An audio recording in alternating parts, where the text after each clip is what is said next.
Hi, this is Dave Shun with Fireye. Today we're going to talk about the NXF4000 wiring. The NXF4000 is a fully integrated parallel positioning control with flame safeguard on board, plus many additional features. This PowerPoint should be used in conjunction with bulletin NXF-4001. You can find that on Fireye's website. Go to www.fireye.com. Across the top, you'll see a selection for literature. Click on that link, and it will open up the product families. Scroll on down to the Nexus and PPC product family, and there you will find the bulletin. Because it's such a full-feature control, there are a lot of terminal strips on the NXF4000.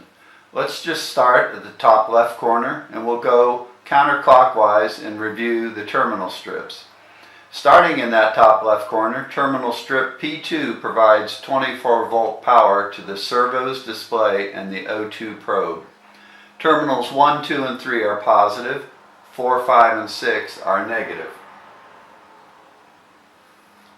Terminal strip P12 is the communication terminal strip. Terminals 1 and 2 are your A and B to the touch screen. 3 and 4 are the dedicated sequencing Modbus network. 5 and 6 go to your servos. 7, 8, 9, and 10 go back to the display as well. And then terminals 11 and 12 provide your A and B communications to the O2 probe. Terminal strip P11 is for the sensors. Power supply, 24 volts plus, comes off of terminal 3. The inlet air sensor return signal comes on terminal 6. The auxiliary signal comes on terminal 9. And the main process control variable returns on terminal 10. Terminal strip P13 is line voltage. That's located on the lower left side of the control. Terminal number 1 on that strip is line voltage in from the burner switch or any auxiliary switches you may have.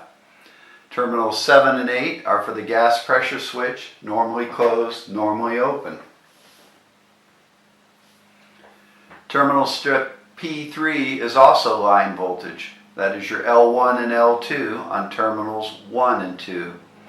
Pay particular attention to the earth lug. It's very important to have a proper earth ground for microprocessor controlled devices.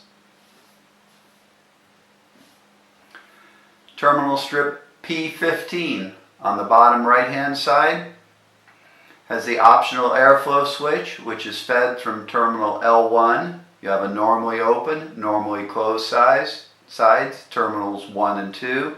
And then you have your fuel valve end switch proof of closure on terminal 3.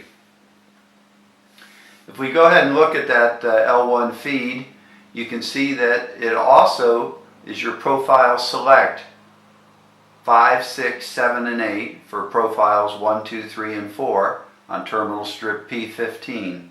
Terminal 4 is fed from the operating control and running interlocks. Terminal strip P4 is also line voltage.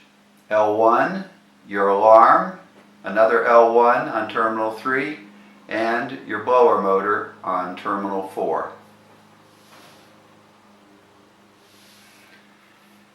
Terminal strip P5 is fed through the non-recycle interlocks to terminal 10. The outputs for that are the vent valve on terminal 9, your main oil valve on terminal 8, pilot terminal 7, ignition terminal 6, main gas valve number 2 for double block and bleed on terminal 5, main gas valve number 1 on terminal 4. The main gas valves are also wired this way if you're going to do valve proving. There are also 3 relay outputs, 3, 2, and 1. Terminal strip P10 is for your scanner, S1 and S2. If you use the optional VFD board, then we come back around to the left-hand top side and terminal strip P14 is used. This is a 2-channel board, so you can see that channel 1 is on the top, channel 2 is on the bottom. 4 to 20 in will be terminal 4 for VFD channel 1 or terminal 3 for channel 2. The 4 to 20 out is terminal 6 or terminal 5. And if you're using an encoder, you would use terminals 2 and 1. The commons are listed on the right: 10, 12, and 8, 9, 11, and 7.